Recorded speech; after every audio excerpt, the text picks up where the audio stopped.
세상의 모든 피조물들은 이 땅에 나면서 다 교육을 받습니다. 원숭이도 교육을 받고요, 호랑이도 교육을 받고, 심지어는 염소도 풀 뜯는 방법을 어미에게서 배우지요. 그런데 사람만큼 교육기간이 긴 피조물은 없습니다. 아무리 어림짐작 잡아도 20년 정도는 교육을 받고, 아무리 못 받아도 10년 이상은 교육과정을 통해서 교육을 받게 되지요. 교육에 사람이 이렇게 시간을 많이 투자하고 물질을 투자하는 이유가 무엇일까요? 그 이유는요, 이상적인 사람에 대한 기대 때문입니다. 이렇게 교육해 놓으면 유익한 사람이 되겠지, 이렇게 교육하면 다른 사람에게 유익하며 인류에 큰 공을 하는 사람, 적어도 다른 사람에게 피해를 주지 않는 사람, 그런 사람으로는 살겠지라는 이상적인 인간에 대한 기대 때문에 교육을 하죠. 이 기대감이 없으면 방향성 없는 교육이 되고요, 내실 없는 교육이 되기 때문에 이 이상적인 인간상은 참 중요합니다. 그런데 현실을 봅시다. 어디 그렇습니까? 이상적인 인간이 되라, 홍익인간, 다른 사람에게 널리 유익이 되는 사람이 되라, 이렇게 가르칩니까? 교육이 많이 뒤틀렸지요. 바람직한 인간상보다는 높은 점수를 받아라, 그래서 좋은 학교를 가야 된다, 그래야 알아준다, 그렇게 교육과정이 변질되고 말았죠. 그 현실을 우리가 살고 있습니다. 모두가 바람직한 인간상 교육이 필요해 라고 말하지만, 막상 내 자녀는 다른 사람보다 뛰어나야 돼, 많이 알아야 돼, 열심히 공부해야 돼, 그래야 유명한 대학을 갈 수 있어, 이런 식으로 자녀들에게 실제적으로 요구하고 있다는 것이 현실이죠. 이기심 때문에 그렇습니다. 죄성 때문에 그런 거죠. 그런데 사고가 터지면, 10대 청소년들이 피를 부르는 폭행을 하고 나면 우리는 다시 사람들은 대안이 없어 교육을 손봐야 된다, 교육을 강화해야 된다, 이렇게밖에 호소할 데가 없습니다. 그래서 정권이 바뀔 때마다요, 학생들은 죽어납니다. 교육제도가 자꾸 바뀌기 때문에. 바뀐다고 소용이 있을까? 없습니다. 그러나 어디 호소합니까? 교육에밖에 호소할 데가 없지요. 솔직해지면 좋겠습니다. 교육비는 옛날보다 많이 지출되지요. 옛날에는 서당에 가서 사람을 만든다고 서당 선생님에게만 교육비를 조금씩 내면 됐습니다. 살을 갖다 주든지 보리쌀을 갖다 주든지. 그런데 지금은요, 교육비가 엄청나게 들지요. 엄청나게 교육비를 쏟아붓는데도 참된 인간상과는 점점 거리가 멉니다. 10대들은요, 포악해지기 시작합니다. 인간성이 말살돼가지고 이상한 사회가 되었습니다. 과연 교육으로 이상적인 인간을 만들어낼 수 있을까 의문이 들 만큼 교육비는 많이 지출하고 교육은 많이 시키는데 왜 사람은 되지 않을까? 교육으로 인간상이 가능할까? 불가능한 일이죠. 저와 여러분들은 잘 압니다. 불가능하다. 왜냐하면 문제는 교육제도, 교육기관, 교육에 투자하는 물질, 거기 있는 것이 아니라 죄성을 지닌 인간 자체가 문제이기 때문에 그런 거죠. 잘 믿고 10년 동안 도 닦고 도사처럼 보여도 자기의 핵심 역동을 꽉 찌르면 깡패처럼 변합니다. 그게 인간입니다. 타락한 인간의 본성이지. 자기의 쓴뿌리를 건드리면 포악해지죠. 그게 저와 여러분들이 공통적인 특징입니다. 버럭 하지 않는 사람 한 사람도 없습니다. 이에 성경은 답을 주지요. 인간다운 인간은 교육을 백날시켜도 안 되고 교육으로 되는 것이 아니라 다시 태어나야 된다, 그렇게 말씀합니다.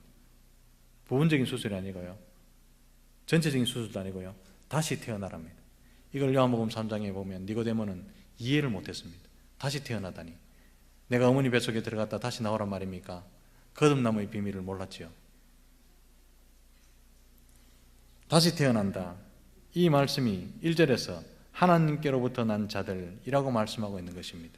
다시 태어난다는 것은요, 하나님께로부터 난 자들, 하늘에서부터 난 자들, 이런 뜻입니다. 이 말씀은 니고데모가 이해하지 못할 만큼 어려운 말씀이 아닙니다. 하나님께로부터 난 자들이라는 말씀은 요한복음 1장 12절 13절에서 예수님께서 이미 말씀하시고 설명하신 적이 있습니다. 영접하는 자 곧 그 이름을 믿는 자들에게는 하나님의 자녀가 되는 권세를 주셨으니, 이는 혈통으로나 육정으로나 사람의 뜻으로 나지 아니하고 오직 하나님께로부터 난 자들이니라. 그렇게 말씀하셨죠. 거듭난다, 새롭게 태어난다, 다시 태어난다. 이 말이 무슨 말이겠습니까? 예수 믿고 중생 얻은 사람, 예수 믿고 진실로 예수님 믿는 사람, 거듭난 사람, 그 사람을 하나님께로부터 난 자들이라는 뜻으로 해석하셨습니다.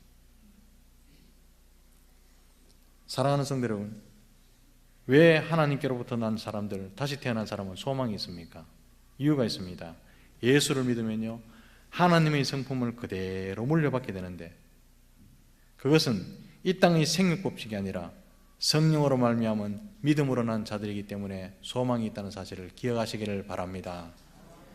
예수를 믿으면 완전히 새로 태어난, 경상도로 다보 태어난다면 누구로요? 성령으로 말미암. 그러면 달라졌어야죠. 새롭게 태어나기 때문에. 제가 전도사로 사역할 때 바닷가 칠부도 앞에서 사역을 했는데요, 대나무 꽂아놨는 집이 많았습니다.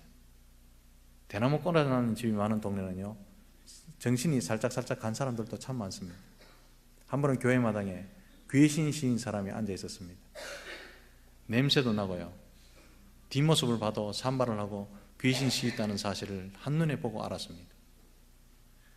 사랑하는 성도 여러분, 귀신 시인 사람도 눈에 드러납니다.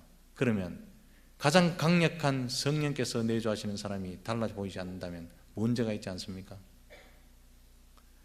귀신 시인 사람도 표시가 나는데 성령이 충만한 사람이 표시가 나지 않는다. 문제가 심각하죠. 세상 법칙대로 그대로 삽니다. 예수를 믿어도. 성질 부릴 것 다 부리고 음란한 생각 다 하고 빛을 좋아하는 것에도 은근하게 어두움을 즐기고, 이런 사람은요, 성령이 내주하는 사람인지 돌아봐야 되죠. 다시 태어난다는 것이 뭡니까? 옛날의 혈기, 습성, 음란, 쾌락 다 죽었다는 뜻입니다. 그게 죽어야 다시 태어나거든요. 누구로 말미암아요? 성령으로 말미암아. 여러분 심령 속에 성령이 내주하시는 줄 믿으시기를 바랍니다.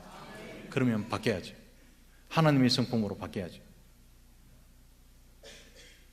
아무것도 아닌 잡신에게 쉬도 사람이 해가닥 바뀌는데, 강력하신 창조주이신 하나님 내주하시는 사람이 안 바뀌면 되겠습니까?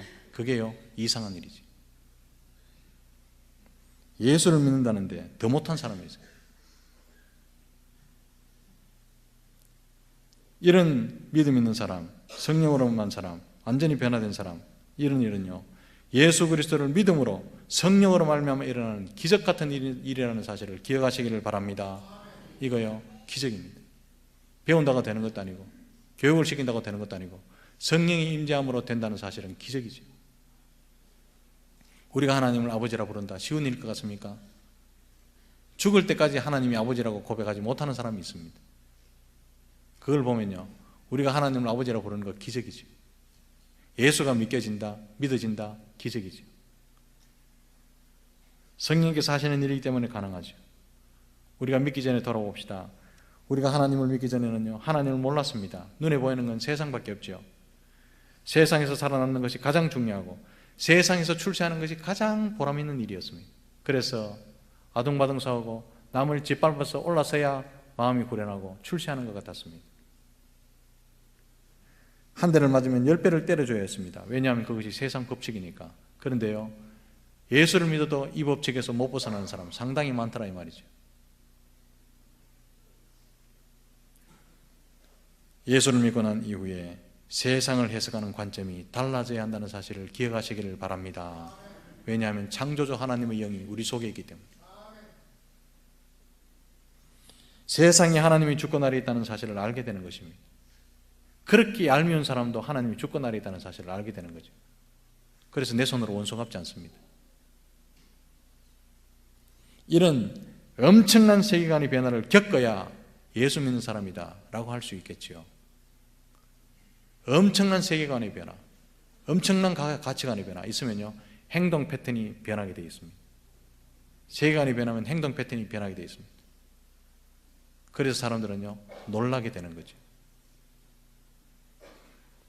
이러한 변화는 믿는 순간 하나님의 생각과 성품이 성령으로 말미암아 우리 안에 부어졌기 때문임을 기억하시기를 바랍니다. 우리는 성령의 사람이죠.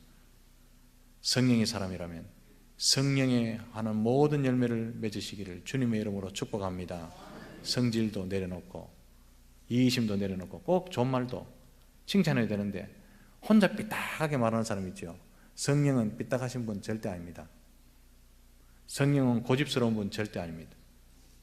성령은 전제군주가 아니가요, 우리를 돕는 분이죠. 성령이 어떤 분인지만 깊이 기억하고 묵상해도 우리 삶은 바뀝니다.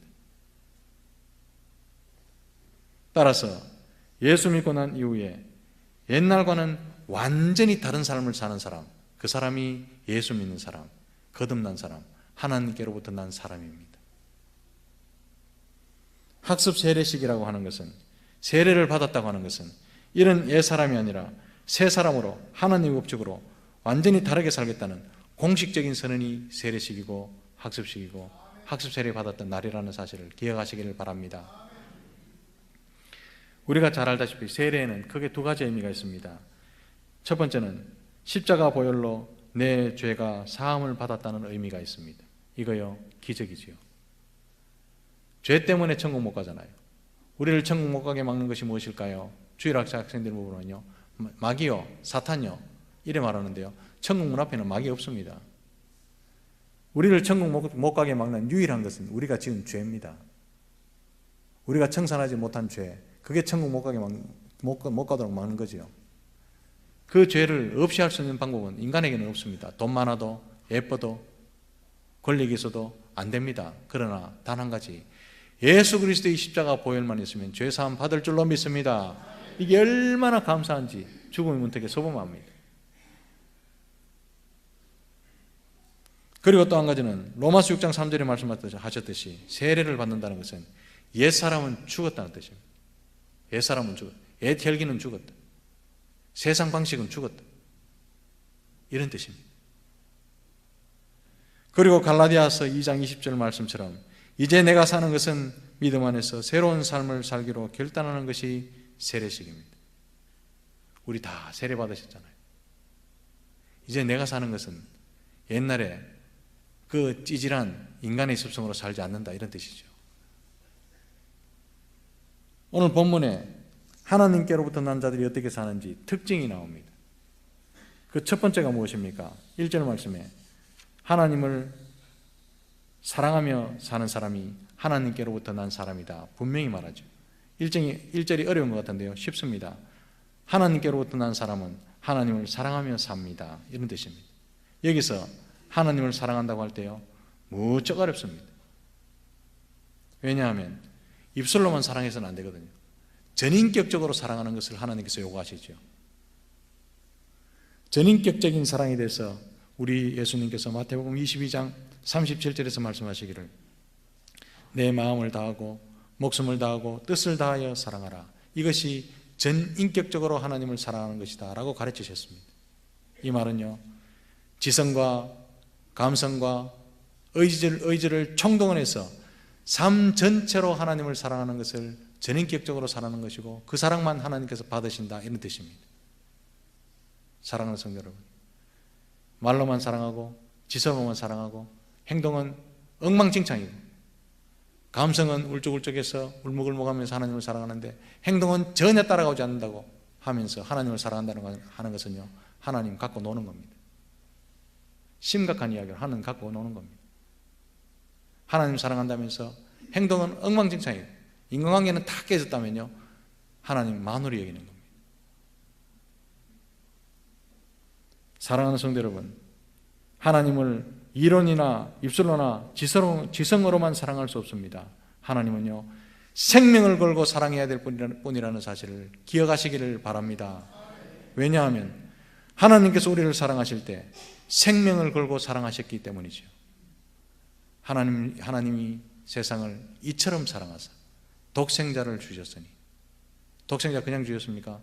나무 십자가에 걸어놓고 피 뚝뚝 떨어지는 그 형상을 보여주시면서 내가 이처럼 사랑했다, 이게 이처럼 사랑입니다. 우리를 사랑하실 때요, 많은 대가를 지불하셨습니다. 누리는 대가를 지불합니까? 입술로만 사랑하는 이 고백으로 머문다면요, 하나님 정말 만홀히 여기는 거죠. 생명을 건 사랑은 따지지 않습니다. 계산하지 않습니다. 함부로 다른 사람 상처받은 말을 툭툭 던지지 않습니다. 깊이 생각해 봅니다. 우리는요, 말의 입술로 먹고 삽니다. 한 그대로 받습니다. 둘째로, 하나님께로부터 난 자들은 2절 말씀에 형제를 사랑하며 산답니다. 예수님께서 동일하게 말씀하십니다. 마태복음 22장 39절에 둘째는 그와 같으니, 이 말은요, 첫 번째는 이거고 두 번째는 이거, 이런 뜻이 아니고 둘째도 첫째와 똑같으니, 이런 뜻입니다. 이웃을 어떻게 사랑합니까? 지정의를 총동원해서 이웃을 속이지 말고 진실하고 정직하게, 뒤에서 꼼수 쓰지 말고 진실하게 사랑하라, 이 말이죠. 하나님에 대한 사랑은 이웃에 대한 사랑으로 나타나야 하기 때문에 그렇습니다. 하나님을 아버지라 부르는 성도는 같은 믿음을 가진 형제를 늘 의식하면서 합니다. 같은 믿음으로 형제된 자를 진실로 대하고 사랑하며 산다는 거죠. 그래서 이 사람은요, 따뜻합니다. 형제를 사랑하는 사람은 따뜻합니다. 사랑하는 성도 여러분, 주위를 돌아보십시오. 이웃이 나를 따뜻하게 생각합니까? 무섭게 생각합니까? 저 사람 정말 무서운 사람이에요. 이거요, 형제 사랑에 문제가 있어도 한참이죠. 저 사람한테 가면 따뜻한 말 못 들어. 항상 삐딱한 말만 들어. 이 사람요, 문제가 심각한 사람이에요. 역으로 계속 연역적으로 들어가면, 기납적으로 들어가면 그 사람은 하나님께로 난 자가 맞을까 돌아봐야 된다, 이 말이죠.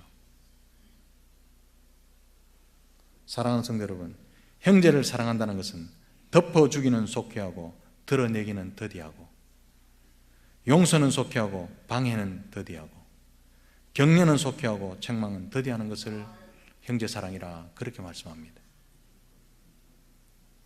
마지막으로 세 번째, 3절 말씀의 의미는 이렇습니다. 말씀에 기꺼이 순종하는 사람, 그렇게 사는 사람은 하나님께로부터 난 자들이다, 그렇게 말씀하시죠. 요한복음 14장 15절 말씀에 너희가 나를 사랑하면 나의 계명을 지키리라. 요한복음 14장 21절에 나의 계명을 지키는 자라야 나를 사랑하는 자니 라고 분명히 말씀합니다. 여기서 계명을 지킨다는 것은요, 어떤 일을 할 때 내 욕심대로 하지 않는다, 내 고집대로 하지 않는다, 이런 뜻입니다. 공동체가 왜 됐든지 간에 자기의 유익, 자기의 고집 절대로 못 내려놓는 사람이 있죠. 문제가 심각한 사람입니다. 공동체는 성령이 이끌어 가신다는 사실을 믿으시기 바랍니다. 말씀대로 운영해 나간다는 사실을 기억하시기를 바랍니다. 이게 공동체입니다. 말씀이 얼마나 권능이 있습니까? 천지가 말씀대로 창조되었고 바람과 바다도 말씀에 순종했습니다. 사랑하는 성도 여러분, 말씀대로 산다는 것은 그러므로 천지 만물이 말씀 한마디에 정말로 깍듯이 복종했듯이, 순종했듯이 능력의 말씀에 겸손하게 순종하며 사는 것이 하나님께로부터 난 자들의 특징임을 기억하시기를 바랍니다. 요한복음 14장 21절에 우리 주님께서는 그런 자를 사랑하셔서 그에게 나를 나타내리라 분명히 말씀하십니다. 하나님 내 눈에 왜 안 보이십니까? 하나님, 나는 왜 하나님을 못 느낍니까? 불순종해서 그렇습니다. 틀림없는 사실이죠. 오늘 세례받은 이후에, 그리고 세례받은 우리 모두는 하나님을 진실로 사랑하고 형제를 사랑하고 말씀대로 순종하는 새로운 삶을 사시기를 주님의 크신 이름으로 축복합니다.